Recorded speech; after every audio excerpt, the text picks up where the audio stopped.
விபத்தில் சிக்கிய 2 வாலிபர்களை கன்னியாகுமரி மாவட்ட ஆட்சியர் ஆர். அழகுமீனா மீட்டு அவர்களுக்கு உடனடி சிகிச்சை அளிக்க அரசு வாகனத்தில் மருத்துவமனைக்கு அனுப்பி வைத்த சம்பவம் பொதுமக்களிடையே நெகிழ்ச்சியை ஏற்படுத்தியது.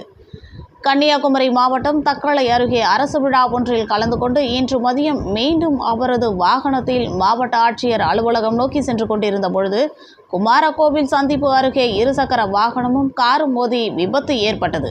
இதில் இருசக்கர வாகனத்தில் வந்த 2 வாலிபர்களுக்கு பலத்த காயம் ஏற்பட்டு பொதுமக்களால் மீட்கப்பட்டு சாலையோரம் அமர வைக்கப்பட்டிருந்தனர்.